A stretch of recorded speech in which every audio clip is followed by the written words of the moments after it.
সকালের ব্যস্ততার মধ্যে হাতে কম সময় থাকে আর ঘরে যদি চিড়ে আছে জলখাবারে কি বানাবেন যদি ভাবছেন তাহলে খুব কম সময়ে বানিয়ে নিন চিড়ে দিয়ে এই নরম নরম জলখাবার। আজ বানাবো নরম তুলতুলে এই জলখাবার, তাও আবার চাল ডাল ছাড়াই। দেখতে যতটা সুন্দর লাগছে খেতেও অনেক টেস্টি। এই জলখাবারের জন্য বানিয়ে নেব একটা টেস্টি চাটনিও, যেটা জলখাবারের সঙ্গে কম্বিনেশন ভীষণ ভালো হবে। ঝটপট এই টিফিন বানানোর জন্য এই ভিডিওটি সম্পূর্ণ দেখে নিন। ভিডিও ভালো লাগলে লাইক শেয়ার করতে ভুলবেন না। নমস্কার বন্ধুরা, শকুন্তলা রান্নাঘরে আপনাদের স্বাগত। তাহলে চলুন দেরি না করে রেসিপি স্টার্ট করব।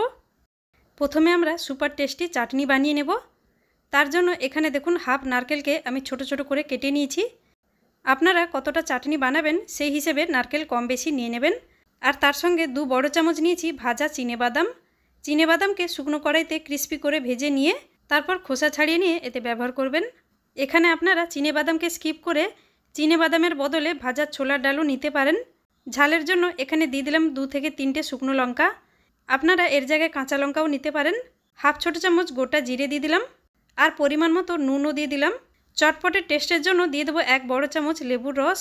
লেবুর রসের বদলে আপনারা তেঁতুলও নিতে পারেন, আর না হলে 1 বড় চামচ টক দইও নিতে পারেন।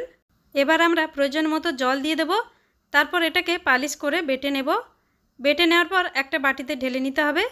আর আপনারা এই চাটনিটা কতটা গাঢ় বা পাতলা রাখতে চান সেই হিসেবে জল দিয়ে চাটনির কনসিস্টেন্সিটা অ্যাডজাস্ট করে নিতে হবে। আর আপনারা চাইলে এই চাটনিটা এরকমও খেতে পারেন, কিন্তু আরও টেস্টি আর ফ্লেভারফুল করার জন্য আমরা এতে একটা তড়কা লাগিয়ে নেব। তড়কা দেওয়ার জন্য এদিকে গ্যাস অন করে প্যানের মধ্যে 1 চামচ তেল দিয়ে গরম করে নেব। তেল গরম হয়ে যাওয়ার পর তার মধ্যে আমরা দিয়ে দেবো হাফ ছোটো চামচ ছোলার ডাল, হাফ ছোটো চামচ বিউলির ডাল, হাফ ছোটো চামচ সর্ষে, 3টে শুকনো লঙ্কা আর কিছুটা কারি পাতা। গ্যাসের ফ্লেম লো টু মিডিয়ামে রেখে এসব কিছুকে কিছু সেকেন্ডের জন্য ভেজে নেব।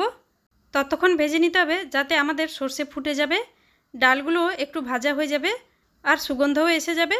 এই রকম হয়ে যাওয়ার পর গ্যাসের ফ্লেম অফ করে দিয়ে গরম গরম তড়কা চাটনিতে ঢেলে নিতে হবে। দিয়ে ভালো করে মিক্স করে নেব। এখানে আমাদের রেডি হয়ে গেল নারকেল আর বাদামের চাটনি। এই চাটনি আপনারা বানিয়ে ফ্রিজে রেখে 4-5 দিন পর্যন্ত রেখে দিয়ে যখন ইচ্ছে হবে বের করে খেতে পারবেন। টেস্টি চাটনি এখানে রেডি হয়ে গেল। এটাকে এখন সাইডে রেখে দেবো, যাব নেক্সট স্টেপে। এবার নরম নরম টিফিন বানানোর জন্য আমরা একটা বাটিতে মেপে নিয়ে নেব 1 বাটি সুজি। আপনারা এই রেসিপি বানানোর জন্য একটা বাটি বা গ্লাস সেট করে নিন, যার মধ্যে প্রত্যেক জিনিস মেপে নেবেন। যদি মাপ সঠিক থাকে তাহলে অনায়াসে আপনার রেসিপিও পারফেক্ট হবে। এখানে আমি কাঁচা সুজি নিয়েছি, আর যেই বাটিতে মেপে 1 বাটি সুজি নিয়েছিলাম সেই সেম বাটিতে মেপে হাফ বাটি নিয়ে নেব চিড়ে। যতটা সুজি তার হাফ চিড়ে নিয়ে নেব। চিড়ে ব্যবহার করলে আমাদের টিফিনটা একেবারে নরম তুলতুলে তৈরি হবে।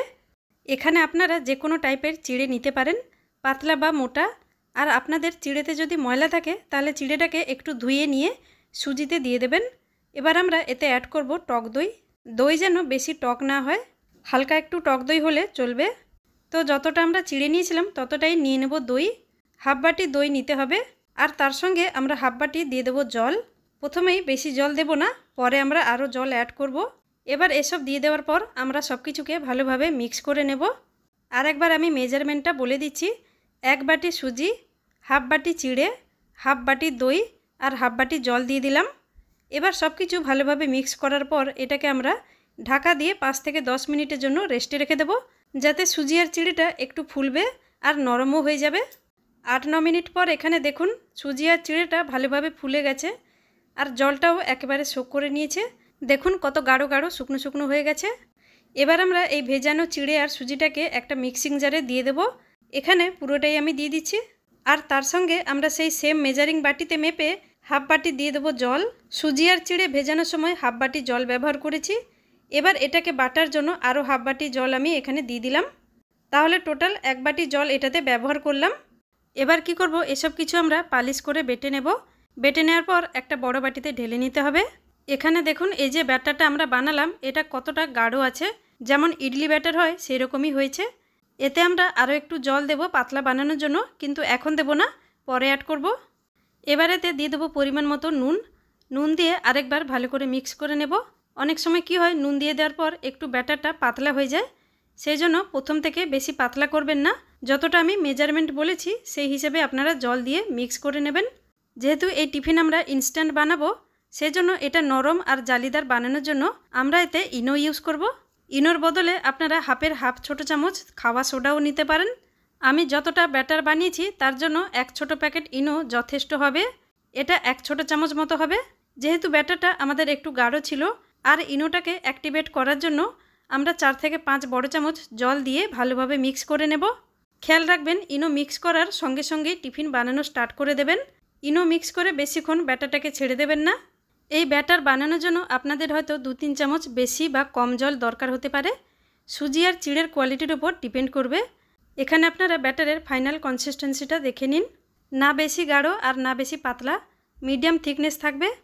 এখানে আমাদের ব্যাটার একেবারে রেডি টিফিন বানানোর জন্য।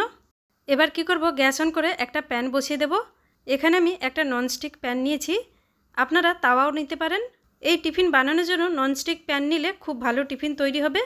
যদি ননস্টিক প্যান না থাকে তাহলে একটু তেলে তাওয়া নিতে পারেন, তাহলে টিফিনটা ভালো হবে। কিন্তু রুটি করার তাওয়া নেবেন না, তার মধ্যে টিফিনগুলো আটকে যেতে পারে, একেবারে ছাড়বে না। এবার আমরা প্যানটাকে মিডিয়াম গরম করে নেব। তারপরেতে সামান্য একটু তেল দিয়ে সেটাকে টিস্যু পেপার বা কটন কাপড়ে একটু পুছে দিতে হবে। ননস্টিক প্যান নিলে আপনার বেশি তেল দেওয়ার দরকার পড়বে না। এবার আমরা এক বড় হাতা ব্যাটার নিয়ে প্যানের মধ্যে দিয়ে দেব। দিয়ে ব্যাটারটাকে হালকা একটু স্প্রেড করে দেব। খেয়াল রাখবেন এই টিফিনগুলো একেবারে অত্যধিক পাতলা বানাতে যাবেন না। আর একটা কথা হলো, ব্যাটার প্যানের মধ্যে দেওয়ার সময় প্যানটা মিডিয়াম গরম থাকবে। অত্যধিক প্যান যেন ধোঁয়া বেরোনোর মতো গরম না হয়ে যায়। গ্যাসের ফ্লেম মিডিয়ামেই থাকবে। তারপর ঢাকা দিয়ে 1 থেকে 2 মিনিটের জন্য এটাকে সেদ্ধ হতে ছেড়ে দেব। 1 মিনিট পর দেখুন আমাদের টিফিন এখানে ভালোভাবে সেদ্ধ হয়ে গেছে।